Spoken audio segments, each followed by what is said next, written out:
Hello, everyone, and welcome back to Bears on Tap. I'm your host, Brandon Suarez, and today I'm joined by my co-host, Quinn at Butkus Stats. That's where you can find him at. I am still a Twitter egg, so I just put Twitter egg down in my name today. Fuck you, Elon. Give me my Twitter back, please. But the Bears do not have a football game this week. We cannot be emotionally hurt by our Chicago Bears this week. And it's the end of the college football season. We're at the point of the season where it's just really the Army-Navy game in bowls. So why not? What a better week to talk about free agents, to talk about the draft prospects that we like, and to kind of just talk about the chaos that is the 2022 Bears season.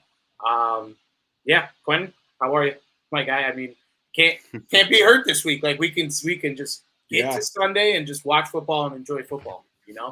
It's actually kind of nice. It's a week where I'm not sitting here rushing for 3 days trying to get my article done. It's nice to have a little break on the game preview articles. But honestly, I miss it. Bye weeks always feel weird. Even if Bears are bad, I still kind of miss it. Just the chance to watch Justin Fields. That's something that I always want to tune in for. Yeah, and I think, dude, this might be the latest we've had our bye week in a long time. Like it almost doesn't feel like a bye week. You said the hood needs Don back on Twitter. That's great. I need a burner account is what I need, Dylan. That's what I got to get. But yeah, right now, watching Justin Fields is a treat every week because it's like I heard someone describe it the other day as, he just he did the thing again, right? Where it's just like Justin Fields just keeps escaping. I think Ron's joining us. Oh yeah. Ron? Hi. Ron? I'm fixing something for you guys live on air. Oh. So all right. Thank you, Ron. Well, put something in the private chat. But Ron, we were going to be adding some of Quentin's like draft what's it called? His draft profiles. So that's why we had it like that. But always appreciate you. Go Cubs. Love our new signings. But back to our Bears. We're in a weird spot, right? Like the rest of the season is prove it positions for the guys on the roster. And to be honest, like we talked about before the show, we don't really know what we're looking for outside of we just want to see Justin Fields continue to be successful, and we want to see which guys are going to be coming with us in the future. But there's a lot of open spots that are going to be on this roster. And there's a lot of talent coming out of the draft as well as free agency. So it's a very interesting time to be a Bears fan. And honestly, it's a very momentous time, right? Because we're either going to get this all right, or in 3 years, we're going to be sitting here and Ryan Poles will have just woken up from his nap and he will be losing his job. And that's just the way you look at it. Well, I think the thing that really is cool here that, I've never experienced, I don't think a lot of Bears fans have experienced, is like there are multiple clear paths to success in this offseason. There are any number of ways that you can attack it and come out winning. And that's what happens when you have the QB. It's not something that we've seen very much of. And usually it's going to the offseason, we're trying to formulate the perfect plan to get it all right. But the QB is the ultimate equalizer. You don't need to get it all right when you have the QB. You just need to get most of it right. So there's a lot of different ways they can play this out and come out looking very smart. All right, I was about to pull something up. But yeah, the thing too for me right now is just like those guys too that have been fighting injuries to get back. Like I'm not really any rush to see Jaquan Brisker or Kyler Gordon get back out on the field. Justin Fields obviously was a little bit of a different story this last week because you have to take his helmet in the first place to keep him off the field. So you knew he was going to play the Packer game. But I just want, for the most part, like, guys like Montgomery are back. Johnson's, Jalen's back. Probably Travis Gibson and obviously Eddie, who's already out, Darnell Mooney. But the guys that we know are going to be back with us next season and try to help us build this thing back up, we got to make sure they stay healthy. And I think we've reached the business decision portion of the season where it's just kind of like, it's going to be ugly. We're most likely going to lose the rest of our games. You have to factor in that we play the number one seed in the AFC and the NFC left on the rest of our schedule, which I looked at this. Yeah, that's fucking sickening, right? With the worst defense in the league. Yeah. I looked at the schedule, like strength of schedule for this season, and the Bears have the second toughest strength of schedule and you have to remember it's a year we're rebuilt. So, yeah, it's tough. Yeah, it was a tough schedule from the start. I mean, well, it was. I think it was like a little tougher than average at the start, like when the schedule got released, and then you know, who thought the Giants and the Commanders were each going to have 7 wins right now? So that just like that makes And it a tie. tough. Yeah, and a tie. Dude, so I saw the over-under in that game was 40 and a half. Could you imagine having the over in that game? And it went to overtime, and you're just like, over parlayed with a money line. Yeah, with the money line. Over parlayed with money line. The push loss parlay. Yeah, no. I had the Giants, and that was one of the best pushes of my life, to be honest. But yeah, honestly, too, another thing, I think we might see a couple 2-touchdown spreads. We play the Bills and we play the Eagles. Yeah, at least north of 10 points. Like, I don't know though. Like, I think Vegas has a hard time giving the Bears double-digit spreads right now just because of Justin Fields. Justin Fields, yeah. No, that's when we attack. Yeah. But yeah, I don't know, man. It's tough sledding from here on out. But I think, like we talked about a little bit at the beginning, the bright side is we have all this money. We have over $100 million that we can spend. And it's not baseball. You can get a couple different guys and quality guys with that type of money. And then on top of that, 9 draft picks that we have in the upcoming draft? Yeah. Yes. I mean, they're 2 first-rounders probably. They're required to spend $130 million cash this offseason. Like, they don't have the choice. If they don't want to sign anyone, they can. Well, they do. They could just give it to the players' union if they wanted to. Yeah, no, I was going to say, if they don't want to sign anyone, they can just set us up with, like, our own studio. That'd be pretty sick, right? Well, we'd have to join the players' union to get that. You played in college, didn't you? Or was that your buddy? That was my buddy, but I bet he could fill out some paperwork. Yeah, no, I hear you. All right, so when you look at this roster, all right, and keep in mind some of the names that we were going over before, like the free agents that we had pulled up, because I'm not going to go through the whole list because I'm the type of guy that will be like, oh, I like that. Throw that in my cart. Put that linebacker in my cart. 6'4" corners don't grow on trees. You're going to need him too. Like, in free agency, I like players a lot more than I should, and even in the draft I do. But that's the name of the game, and then people clip me and then post it underneath my tweets that no longer exist. But the fact of the matter is this roster is going to take another overhaul this upcoming season.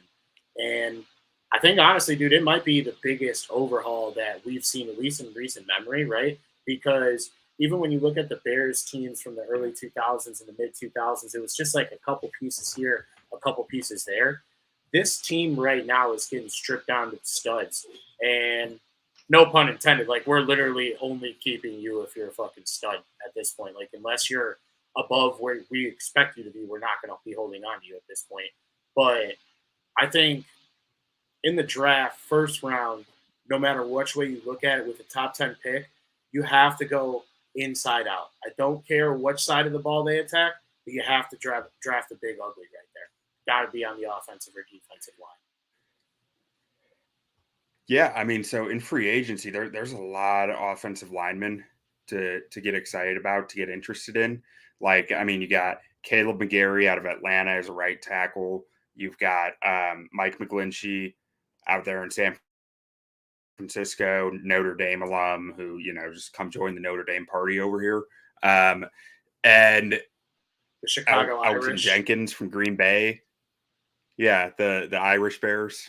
Yeah, but Elgton Jenkins would be a good one. There's a lot of O-line talent to be interested in this free agent class, and there's a few D linemen too, like Deron Payne out of Washington is a guy who you would love to fill the one tech role in this defense, the nose tackle of this defense. And then Javon Hargrave from Philly is another guy who's very interesting.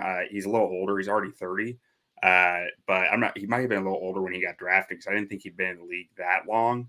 But I wish we could have the Bad Boys team pop up right there and say, motherfucker, you look 30.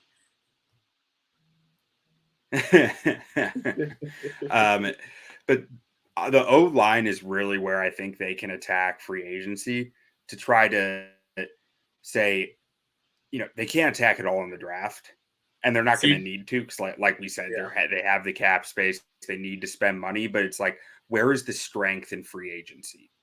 I think you can find some linebackers in free agency. I think you can find some offensive linemen. You're not going to find much at receiver in free agency unless you want to overpay Jacoby Myers, which I'm a big fan of Jacoby Myers, but like you're going to have to pay him number one money to get it. It's like Jacoby Myers, Jarvis Landry, like Matt Collins, like not really anyone that you're like, this is a game changer. Yeah. So you look at that and you say, man, you're going to have to go draft at wide receiver if you want to get a guy. Like you can get some depth in free agency, but you're not going to get the guy there. I think it's the same way with edge rusher. And I think it's the same way with 3-tech. Like no one's out there giving out 3-techs who can penetrate up the middle and just make a day hard on a quarterback. You don't find those guys. You need to draft them. It's the same with edge rusher. You don't just find Khalil Max. You don't just available in free agency. Because if they're that good, teams are going to make you trade for them. They're not just going to give them up for nothing. But O-line's a spot this year where it seems like there's some good depth in free agency. Cornerback, surprisingly, too. I saw a lot of corners names who were interesting out there.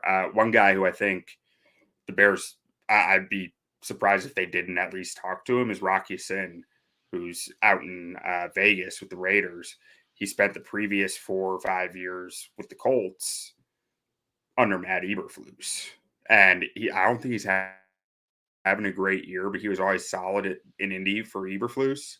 So I wouldn't be at all surprised if they talked with him about a 1-2 year deal, prove it deal for him to get himself back on his feet. And Bobby Okereke is a guy who I expect them to go sign out of Indy at linebacker. Like that's Eberflus's guy. He's going to fill the mic role. Like I would be surprised if he signed anywhere but the Bears. Yeah, no. When you look at it's a relatively deep free agent class. It's not very top heavy. Like you'll have your Lamar Jacksons and your Tom Brady's and those type of guys, but we're after more. Like we're looking probably more for quantity, right, in free agency than like obviously we want them to be quality, but we have 26 players under contract for next year. Yeah, so we're probably looking to fill more spots than have like 2 or 3 splash signings. But I think a couple names that I saw too, like at linebacker, I saw Quan Alexander is going to be available. There's a couple interesting ones in there. TJ Edwards, Philly linebacker, who played next to the all-time great Jack Sanborn at Wisconsin. So that the Bash Bros. We could call them the Bash Bros up the middle. Yeah, the boys are back in town, man. Get TJ Edwards here. It's just going to be a party. Yeah, dude, I'm still scrolling, like trying to find receiver talent, and there's like Marquez Callaway. Who else? Britton Covey from Utah. He was an electric punt returner. Yeah, the receivers. Listen, man, draft Jordan Addison or draft Johnson. I saw Johnson this weekend. Did you see him in the Big 12 championship? He looked absolutely phenomenal out there. I didn't see it, but I just watched some tape on him, and he's impressive. He's physical. I like it. But I mean, personally, I'm partial to Jackson Smith and Jigba, but that's just me. I don't know. All right, so how would we get him though? We would have to trade down then. Yeah, I think I don't think they're going to draft guys. You're looking at trade down unless your draft pick drops to like 5. I think for Quentin Johnson, even you're probably looking at if you're at 2 or 3, you're not taking Quentin Johnson at 2 or 3. Well, Smith and Jigba is sitting out of the college football playoff, and he's been out most of the season too. So that could be a little bit of a risk, and he's probably going to slide down a little bit. I just finished his film, or finished. I'm sure I'll look at it again, but I finished my first review of his tape a few days ago. If you're gonna go look at his highlights, his tape, his breakdowns, just throw the 2022 film out the window. It just doesn't. Don't even look at it. It's not worth your time. Like he's had a hamstring injury all year, and it's like I started, and I didn't watch a lot of Ohio State this year, so I went, or last year, like I went in pretty blind to who he was as a player, Yeah. and I started out on like 2 games from 2022. Did you see the road? My notes were rough. It was like, this guy's not trying, like this guy's not running hard on routes, Yeah. and then it's like I go look up injury history. Oh, he was playing through a hamstring injury all like the 3 games he played this year. Well, did And you see the probably Utah shouldn't have game been last year? field. No wonder he wasn't running hard. The Utah game last year was like the Randy Moss 3-catch, 219 yards, 3 touchdowns game. Like he won them that Utah game. Yeah, I didn't see that one, but when I look back at his 21 tape, it was like very impressive, which made me throw out all the notes that I had from his 22 tape, because it was like, once I realized it was a hamstring injury, I said, I'm wrong. Yeah, I'm not going to be right on this yet. Yeah, and I think that, all right, so let's do this. From right now, what you've seen offensively, like we'll play Bears Survivor, okay? Kind of like the old show, okay? On this offense right now, as currently constructed, who is like a don't touch, like they're moving on to the next round? Like right out, like obviously there's going to be some that are more obvious than others, but from your evaluation up to this point, who are players that will absolutely be back in the blue and orange next year on the offense? I mean, Fields, Mooney, Claypool's gonna be, like, he hasn't earned that yet, but there's no way he's not. Tevin Jenkins is a no-brainer. Braxton Jones will be. I'm not sure that that's earned as much as just you don't quit on a guy who's shown what he's shown so far. Yeah. But I also wouldn't be opposed to bringing in competition for him. Like, I would actually like to see competition for him coming into camp next year, just to, at the very least, push him. Not that I don't think he's motivated, but like, I just think it's good to have that natural competition pushing you. And then, man, outside of that, I mean, Khalil Herbert is going to have a spot. I wouldn't hate them bringing in competition for him, though. Yeah. Or just bringing Monty back if the dollar amount's right. But outside of that, man, I mean, I'd be fine with them bringing back EQ as a number 6 wide receiver and special teamer. But like Kmet will be that back, and that's earned. He's shown more this year than he had in the past. Outside of that, it's open game. Yeah, and also to double down on what we said on Sunday, fuck you, Jair Alexander. Don't talk about EQ like that. But call him garbage after the game. I saw something like, yeah, he apologized to EQ after the game, but it was just like, how do you apologize for that? Like you called him he called him an unathletic scrub? Like, yeah, how is that a misquote? That's, yeah, you're just an asshole, dude. Like, go fuck yourself. But you can go hang out with Elon in my eyes. But yeah, I mean, looking at these next few years, like it's all boom or bust, right? Like in times like these, you're pushing all your cards to the center of the table and hoping to God that it works out. And obviously, it's a little bit of a different energy because, you know, we kind of looked at like last season like that, right? But it was different because it was the guys holding on to their cards that have been there and then trying to find a way to hold on to their jobs. And then obviously we all know how that ended. That's why we're at where we're at now. But I think ultimately, like, we have a great opportunity right now with the NFC not really having one team right now that has a stranglehold on the conference to try and pick up some ground. And like you've said over the last few shows, to become a playoff team by next year or the season after that. And the NFC right now, like, you're telling me the Vikings are going to stay this good? I don't even think there's a reason to disclaimer it as the season after that. I think if they're not a playoff team next year, I'm disappointed. Yeah, true. I hope so, dude. Because, I mean, for the last 3 years that we've done the show, dude, they've gone on like 5-6 game losing streaks each season, and it's just like what the fuck are we doing here? We're supposed to be better than this. Like, and also too, we didn't talk about it on last week's show, but we are now no longer the all-time wins leader in the league. And we will probably not see that back unless the Packers start to suck for a while. But it is what it is. I think we're getting it back next year. I think we're getting it back next year. Mark my words. Next year, I will. Somebody clip that, please. But in the later round, so all right. So what do you think like the draft strategy will be? Obviously, it's hard to say what players we'll pick, but I think like if you go D line first round and keep the O line more to free agency, then you can attack those skill positions in the later spots in the draft. Like maybe sacrifice one line to the draft, one line to free agency, and then figure out the rest somewhere in between. Yeah, I think you want to have your bookends set on the O line going into the draft. You don't want to need to find an offensive tackle, and maybe I'm assuming they feel good enough about Braxton Jones to say he's probably starting left tackle next year because that's kind of the feeling I'm getting. But where that can get really interesting here over these last 4 games is Alex Leatherwood. They're going to get him more and more snaps because they got to know what they have in him before the offseason gets here. If he is a future right tackle for them, if he's a future left guard for them, either one, like they need to know because they need to fill the roster spots that he will not be filling, whether that's starting right tackle, starting right guard, or both that they need.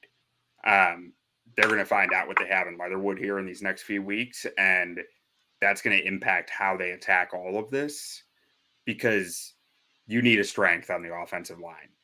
And I'm assuming they'll attack in free agency where they need to on the offensive line. It sounds like Lucas Patrick will be back based on what they've said about him so far as center. So that really just leaves, I mean, if you're good with Braxton Jones, left tackle, good with Patrick at center, which I wouldn't be opposed to an upgrade, but it seems like they are good with him there, and good with Tevin Jenkins at right guard. You have those 2 spots to fill, right tackle and left guard. That's assuming that they'll move on from Cody Whitehair, which is that's a step by me to assume that because there is some dead money there that they'll have to deal with. But it is a contract you can move on from, and his play has kind of fallen off lately. Maybe they'll keep him around. Maybe they'll bring in a guy who might start over him and let him figure it out in camp if he's going to be the guy there or not. But I think they're going to bring in something there at left guard to compete with him. So Leatherwood's going to matter a lot for what they do in free agency on the O-line. And then from there, I think free agency is really just going to be filling spots. Get a cornerback too. I think they really like Kyler Gordon in the nickel. I think they want him in the nickel, which means they need another outside corner.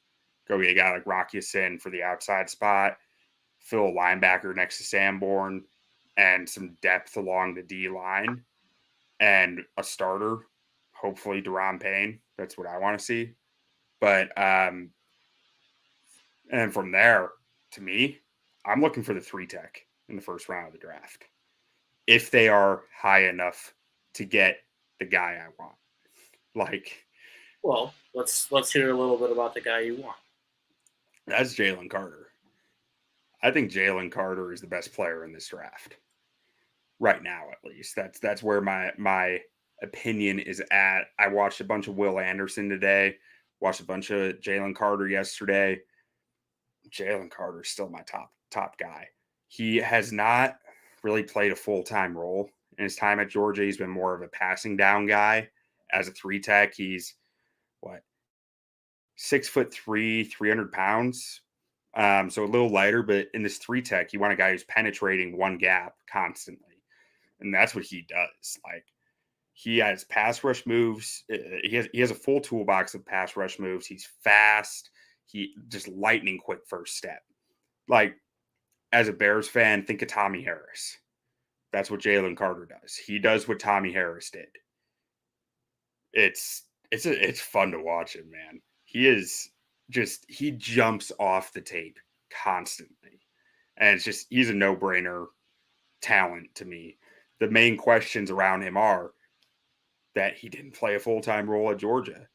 Will he hold up against the run? Will he? And he made some plays against the run in his time there, but he's like, his snaps like a 75, 25, maybe 60, 67, 33% split of pass to run. So he did do some run defense, but not enough to be considered, that guy on the run defense. But I don't care. It's a passing league. If he can be getting after the quarterback constantly, that's all I need to know. And his tape looks like he is going to be able to do that. He got better every year. I watched his tape from 2020, 2021, and 2022, and it was just like you could see the incremental improvements and what he added each offseason to his game, which is a big, big thing for me. Like, I want to see that this guy takes coaching, puts serious work into his craft, and gets better year over year. And he did. And he's just a dominant athlete. Yeah, and I think part of the reason why he probably didn't play so much at Georgia is you got to look at the guys that were ahead of him, So that probably played a little bit into it when you got those type of guys like Jordan Davis in front of you. You're not always going to get into the lineup, but let me put it this way. He was playing next to Jordan Davis, and he was still getting the double teams. Yeah, no. Those guys on the Georgia D-line were just not normal. They're not normal-sized human beings. And right now, he's made in a lab. Like, yeah, he's perfect. A test tube, baby. Yeah. But, yeah, I don't hate Carter there. I don't think he'll get – I mean, all right, so do you have Will Anderson too in the Rolodex? Yeah, so let me pull up this one note on Carter that I had that through watching his time there, it's like he went from a problem on the Georgia defense to the problem on the Georgia. Like, it was like you could clearly see it shift from like, oh, we got to be careful with this guy to we got to stop this fucking guy, Like it was just awesome. But yeah, Will Anderson's number 2 out of the players of Sky. I've only got 7 reports so far, so after these 2, it gets kind of thin. As like I wouldn't call the next guy the number 3 guy on my board or anything, but yeah, Will Anderson this dude's a pro. This dude's a pro. Like, he doesn't flash on tape the same way Carter does. Like, he's not the most explosive dude on the team. He's not – the wow plays aren't as frequent as they are with Jalen Carter. But, like, this guy knows his craft, and he knows how to win doing it. He has a quick first step. He's fast. He is athletic, but he's not like – we're not talking Myles Garrett here, athleticism. We're not talking about a guy who just jumps out of the gym. Where he really wins, and it's impressive, like the more you look at it and slow it down and really start to dissect it, is the way this guy deconstructs blocks with his hands. And his hands are so precise and so good. Like, he'll just on half his reps, his pass rush reps, it feels like the O-lineman can't even touch him because he's so fast and good with his hands. So just like get the hands off of him. Hands get on the shoulders, pop, they're gone. Like, it's like, impressive. No, can't touch this, basically. Exactly. And he's just a such a sound football player. Like, he knows, like I said, he is explosive, but he's never going to be mistaken for Jadeveon Clowney or Myles Carter, or like the freak of the freaks, or at least I don't think he will. Some people seem to think he is, but it didn't flash for me on tape the same way. He's sudden. He is explosive enough. He converts speed to power, but where he's special to me outside of the hands is the way that he feels and recognizes space and can get skinny in that space it's like Gale Sayers just with 16 inches of daylight. It's all he needs, like that's all he needs to get to the quarterback. He gets real skinny through those, the smallest holes you can find and just bust through. And he's only about 240 pounds, but it could fool me on some of the plays. Like, because he's so technically sound, he looks like he's 260, 265 playing sometimes. Like he's eating double teams, anchoring against him, not going to the ground, holding his spot against 300-pound mammoths, just trying to take him down. He understands leverage really well. Like, it's really hard to not say for me that Will Anderson is the best prospect in this draft because he's just such a damn good football player. But like the physical tools are what put Carter above him to me in the way that it flashes on tape. Every analyst is going to look at it a little differently. Will Anderson is the more polished football player right now because there's not really many holes to his game. Some of this tougher spots that I saw, like when he's bull rushing and just gets stuck, can't push anymore. Like I said, he converts speed to power well, but like after that initial surge of it, sometimes he just gets stuck, and then he tries to wiggle out of it and just ends up sideways and getting stuffed because he's sideways. You know, his base gets narrow because he's trying to make a move and gets washed out of the play. And sometimes that opens up holes. It's not common. This guy doesn't have many weaknesses, but it does happen. The main thing that you can really knock him on is that he just leaves a lot of plays on the football field. Something with his tackling, I can't quite get down. It's like he's lunging a lot at guys when he's trying to tackle, or he gets too excited and just jumps at him, and like they just dodge him and then leave him on the ground. And usually someone comes and cleans it up right behind him. It's like he's already wrecked the play, but he's not getting the sack. He's not getting a tackle for loss because he ended up on the ground and someone else cleaned it up. And then the last thing that you can knock him for is that a lot of his sack production did come on stunts and twists. And he's good on the stunts and twists. He's got pretty solid bend. In 2022, it was a little weird though. His bend kind of didn't show on tape the same way it did in 21. He didn't seem as flexible, as small around the corner, and as easy a mover around the corner when he's running the pass rush circle off the edge. But on the twists and stunts, he still looked good and still got a lot of production.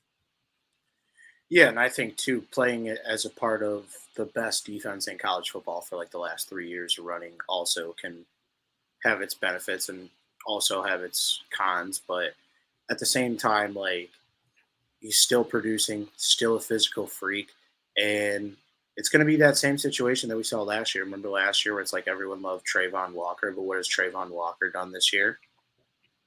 Aiden Hutchinson's. Yeah. You have that situation every year with the draft. It's always, two guys of the same position that are towards the top 5. One guy gets the stud, the other guy gets the not stud.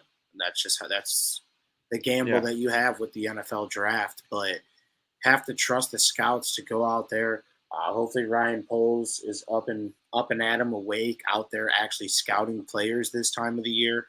I know he did a lot during last year to get ready for his first draft class, but it's his second draft class after a terrible, terrible season. He has to hit it out of the park, and he has to do well in free agency as well. I saw a lot of people talking about like maybe just like free agents that he signed this year. There's no player on the free agent class this year that is like, you're just like, oh my God, I'm so happy they're on this team. You know what I'm saying? It was all just a bunch of stuff. Yeah, when the top free agent target is a nose tackle, like it's kind of, you can tell it's kind of a iffy year. A stinker of a class, yeah. Do you have all right, so let's do a couple more things. So do you have like a draft sleeper, someone that you think that's maybe like a later round guy, someone that you've just seen that maybe not that first round talent, but someone that could definitely help this team out? I haven't dug deep enough to like the later rounds of the draft or even the mid rounds. Like I've just been trying to get the blue chippers out so far. So not yet. I don't have anyone yet who I'm really high on and like banging the table for. Like that's the dude who you got to get in the third round but don't pick him in the second round, but don't let him get past the third round, type guy. I'm gonna put a tinfoil hat on for you right now, and I'm gonna ask you what you think of it. But given the actual situation with our backup quarterbacks, right? this guy got hurt. But before this guy got hurt, was on pace to be sitting in New York this upcoming weekend. How would you feel if the Bears drafted Hendon Hooker in the later rounds, mid rounds? Oh, I would love it. I would love them to grab Hendon Hooker. I mean, offense is kind of gimmicky that he came from, but I don't really care. Yeah, I mean, if you're talking a late round pick, I'd be all for it to get a backup. Have him come in and be the backup. That's similar to Justin Fields' skill set. Instead of fucking Trevor Siemian and Nathan Peterman, like have a backup that can come in and run the same concepts that you're working on at the moment. Like, Yeah, I think that would be with the extra draft picks. Not in a normal draft year would I ever say some shit like that, but all things considered, like, do you want to dip into the fraternity of backup quarterback brothers in the NFL, or do you want to go and get some fresh talent? You know, that's kind of like what yeah. I mean, it probably depends a lot on how comfortable you are that Fields is comfortable with the system. Because a lot of being a backup quarterback is also being another voice in the quarterback room. And when you have a rookie, that you're not getting a voice in the quarterback room, you're getting someone you need to teach. Yeah. So that would be the main question is like, does the Bears brass feel like a veteran is more beneficial to Justin Fields next year, or having someone who can fill in for Fields if needed without changing the system? Which one's more beneficial? You know, weighing those two options. I was thinking, and I'm like, look, man, the backup situation can't get any worse than that. And that's a guy that could come in and basically be the same person as Justin Fields, arguably. There were a few other guys who are options along the same light too, who might go a little later in the draft. Because I think Hooker. I mean, I'm just completely spitballing here. I haven't looked at where he's expected to go, but I would think he's probably still looking at like a 3rd or 4th round grade. Yeah. Where, if not even 2nd, but like a guy like Dorian Thompson-Robinson, if he's coming out, like you could probably get him real late, stash him on the practice squad, and have him if you need him, kind of thing. Because I don't think you can stash Hooker on a practice squad either. Yeah, I don't know what the deal would be with putting Hooker on the practice squad, because he's a guy that would want to be out there every week trying to learn with the ones. But obviously, we have Justin Fields. Well, I mean, I think so. I think someone would steal him from you. I think someone would say, swoop in and grab him. You know. Yeah. I think too, though. Here's another one. So I know you brought up Dorian Thompson-Robinson. How'd you feel about Zach Charbonnet? I do not know much of anything about Zach Charbonnet, actually. Well, other than his name, and that like put him on the list. Super high on him last year until he decided to go back to college for another year. Yeah, and then I never heard from him again. He's still doing the damn thing, and he was actually a transfer from Michigan originally. He went from Michigan to UCLA. He's pretty solid, and honestly, like I think he'll probably be a mid-round back. I mean, I say mid-round back. Running backs don't get drafted in the first round, so yeah, he's obviously not a first-round pick, but someone that I wouldn't hate in the later rounds. Yeah, I mean, like I said, I knew people were high on him, and like I was hearing some people who I respect talking about him this time last year, or a few months from now last year, but then he decided not to declare, and he just kind of fell off all the boards I was looking at and all the talk that I was hearing. So yeah. I'm trying to think if there's anyone else off the top of my head that. Honestly, at running back, there's always guys at like the like MAC and the MAC and in like some of the smaller conferences and stuff who are just like I'm glad you led with the MAC, dude. I'm really glad you led with them. Yeah. I thought you would. There's always special runners out there. Yeah, and with the conferences that get overlooked just as the conference. Oh, actually, just a couple off the top of my head. Cameron Peoples from App State. I know that's a guy that just has been running crazy for the last few years. Actually, another one too that I've seen multiple times, and I can confirm because I was at the NIU game when Central Michigan came there. Is Lou Nichols from Central Michigan. I don't know if you've seen Lou Nichols, but Lou Nichols is a quality back in the MAC right now. I'd love a running back named Lou. I mean, that's a fire name, Lou Nichols. Like, come on now. He's built like a fucking Ford truck too. But other than that, I mean, receiver wise, we've talked But about like, Addison and Johnston. Do you have any other receivers that you kind of eyeing? We talked about yeah. Smith and Jigwood too. So let's see. I mean, Quentin Johnston's the top. Like, if the Bears drop to around 5, Quentin Johnston's a great guy to start considering there, because if you're at 5, odds are Will Anderson and Jalen Carter are already gone. But 5 through 7, Quentin Johnston would be a solid pickup from TCU. 6'4", 215 pounds. He's gonna run a 4.4. I mean, that Catches size everything. is just ludicrous. You can jump out of the stadium. Just athletic freak. Do you have him? Great Do you body have him control. pulled up off screen so I can pull it up or no? Yeah, Okay. yeah. I was like trying to. If you could see, I was like trying to read it. But all right, He's got an awesome nickname. Alpha. No, just Q. Oh, Q. Yeah, that's a fire nickname. Yeah. But he plays competitive football. He grew up playing quarterback, like in Pop Warner and stuff. So he has some QB friendly traits, like getting his balls back to the pocket and back in the quarterback's eye line and showing him, hey, I'm open, I'm here, and scrambling with the quarterback. And he does a lot of that little stuff that's nice. And he shows some good nuance in his routes and releases. Like, it's not consistent, but it's there. He's capable of it. Not a guy who you're going to ask to take a lot of handoffs. You're not going to ask him to run jet sweeps. Despite his athleticism, he's not that shifty when the ball's in his hands. He's just more straight line. Little light for his size, like 6'4", 215. He's, you'd like to see him up around like 225, 230, I think, at 6'4", to be like that imposing figure of a receiver. He's more of a speed guy who can win contested catches, not a contested catch guy who can run, which is like, I think that's more DK Metcalf. It's like a guy who's physically dominant but can also run. I'd say Quentin Johnston's probably the opposite. He's a guy who can run, who is capable of being more physically dominant because of his size. Not consistent with his hands. Like, a lot of times he cradles the ball into his body.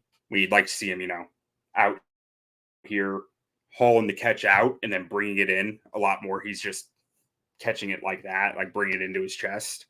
But at times he does show that hands catching ability. So I think one of the things to think about with draft profiles that I used to overlook a lot is, like, weaknesses aren't a bad thing as long as there are things that the guy can get better at. And he's shown the ability to get better at things, right? He's shown that growth in college from year 1 to year 2, year 3, whatever it is. Like, as long as there are not physical limitations that a guy cannot overcome, a weakness it's almost like you can almost see him as good sometimes. It's like, this guy's already this good and he's not even as good as he can be, right? So the only other things, his footwork gets a little sloppy. And the effort kind of goes on and hot and cold sometimes when he's not the primary read. But you really you see that with a lot of receivers. I don't think his was outwardly more than a lot of other receivers. And really, I mean, this guy, you're just betting on athletic freak upside with him and production in college, because he produced no problem. He's a dangerous football Yeah, I'm player. pretty sure he's one of the Biletnikoff finalists. But yeah, this last game and just what he's done this season for this TCU team has been phenomenal. And I really just think his size and he's just physical. He's a physical receiver. We haven't had a great physical receiver like that in a while. We want Chase Claypool to be like that. But I think right now the way you look at it is you're going to have to get one, if not two, receivers in the draft, right? Maybe they'll sign one, but I'm not really a huge fan of what's out there in the free agent pool right now. Yeah, I mean, you're going to be looking at, I mean, that's where it all just gets so convoluted, this whole like question of who they'll take, because like they could trade down. If they're at number 2, if they're at number 5, they could still trade down. Like, and in fact, if they're at number 5, I might, and a quarterback still on the board, I think trading down might be my favorite option. At number 2, I'm good with Jalen Carter or Will Anderson. But like at number 5, neither of those guys are going to be on the board. If there's a quarterback still there who someone wants to give you a bunch of picks to take, you'll probably consider it. Yeah. Please. And then you start talking about some more of the receivers. Like if you're trading down 2 spots, maybe you can still get Quentin Johnston. If you're trading down 10, like 5-10 spots, there's a lot of other guys who I might like at along the offensive line, defensive line, wide receiver. Like there's this draft is pretty talent rich at some of the Bears positions of need. So there's a lot to, well, part of that is probably to the Bears have a lot of positions of need. So what do we need? Everything. There's a lot of options. Yeah. Yeah. Well, it's like kind of like when we were doing the draft stuff last year. It's like, what does this team need? Everything. But all right. Yeah. So let me reel us back in, and then we'll ride out because the Bulls game. Okay. The Bulls game is about to end soon, so I know they're going to be getting on here in a minute. But the remaining schedule. So Sunday, December 18th against the Eagles.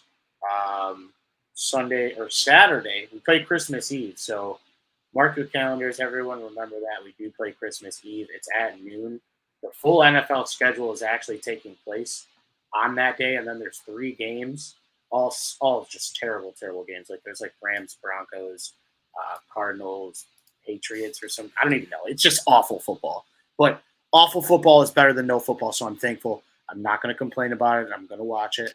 And following that, we go to Detroit on New Year's Day to play the Lions, who are no slouch at this point. We saw what happened last time we played them. You know, no lead is insurmountable enough. They're favorites.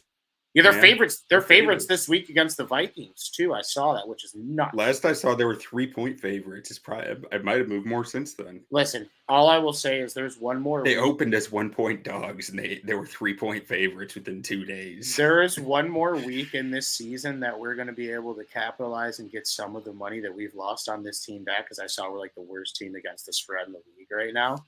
But it might have to be week 18 against the Vikings when they just don't play anyone. And listen, if we lose that game against the Minnesota Vikings B team, my head might explode unless we absolutely have the number 1 pick like on lock if we lose that, okay? Dude, so losing that game might be the difference between picking 2nd or 6th. Okay. You've swayed me.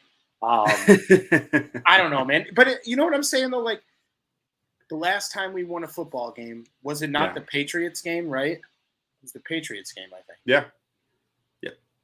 Yeah. And that was like the most fucking electric win. Justin Fields looked like the best football player ever. Jaquan Brisker looked great. Like the whole team looked great. We had Bill Belichick put in a fucking spliff. And since then, we've had the lead in like every single game at some point, if not for you know, good chunks of the game, right? Like we've held leads, but something happens when this team has a lead in the second half that they just don't know how to act and don't know how to move forward and close out. And I think if there's one thing that I maybe do want to see, even though it might affect draft stock or where we're picking at, is I need to see one definitive, like, fuck you drive from Justin Fields to win a football game. Just one. I don't need to see more than one, because if we're winning more than one, like, then now it's like we lost all those games and now you want to win when we play these tough teams. No, we lost all those games, continue to lose, but give me one Justin Fields game-winning drive before the end of the season. Yeah, I just hope that. So I want Justin Fields to do a game-winning drive with like 1 second left on the clock, and then the Bears kick return unit gives up a touchdown, or kickoff unit gives up a touchdown. God, we're just a fucking doomed franchise from the jump. But yeah, it's not okay. We're not in the right state of mind where we're talking about that type of pain, where it's just like, oh my God, we just took the lead, we're about to win. No, not so fast. I've told y'all, like Sundays, I'm like, I can't hide it. I want the Bears to win, but like the other 6 days a week, I'm all aboard the tank. Yeah, no, give me the tank every single day of the week. But yeah, no game on Sunday, so obviously no post game recap. Enjoy your Sunday. Hopefully, your fantasy football teams are all in the prime position to get in the playoffs. Find a way to win a couple bets and just not be hurt by the Chicago Bears this weekend. And who are the teams that we need to win for draft position? Let me take a look. Let's see. So Denver, we're big Denver fans. Big Broncos fans. And then let's see here. The Rams. Okay. We want the Rams to do really well. They play tomorrow night. New Orleans. All three of these teams don't even have their draft pick. That's sad. Seattle owns Denver's, Detroit owns the Rams, and Philly owns New Orleans. So we really, really want the Rams to win because Tomorrow night. Detroit's going to want a quarterback, and they might have to pay quite a bit to get up there to do it. Tomorrow we're the biggest Rams fans, bigger than my dad. Yeah. And then there's Carolina. But really, Denver and the Rams are the biggest threats to us because they only have 3 wins. The rest of these teams have 4. Broncos country. Let's ride. So, is that the most intelligent Subway ad ever created because of how much it gets shared? It may be. The Danger Rich or whatever it is. That ad has been seen by so many people who would have never seen it if Russell Wilson wasn't terrible. He's so awful this year, dude. All right. Well, do you have any wrap-up thoughts before we close out? Jalen Carter, no matter what. Jalen Carter, no matter what. We'll be back next Wednesday to get you guys ready for our game against the number 1 seed in the NFC East, or the NFC, number 1 team in the NFC East, but the number 1 team in the entire East. The best division in all of football right now. But yeah, we'll be back with you guys next Wednesday to get you ready for that game. And just get you ready for this final stretch of the season, these final 4 games, the bloodbath that it may be. But regardless, whether it's your first show tuning in or 100th or 200th, we appreciate you as always for joining tonight's show or tonight's episode of Bears on Tap. You can follow Quentin at ButtKissStats, and I vowed to myself that if I don't have a new Twitter by tomorrow, or if I don't get my Twitter back by tomorrow, I will be making a new Twitter. So with that being said, I will have somewhere for you to follow me next time we get back on the mic. But we really do appreciate everyone for tuning into this week's show. Got nothing else for you, and bear down. Bear down.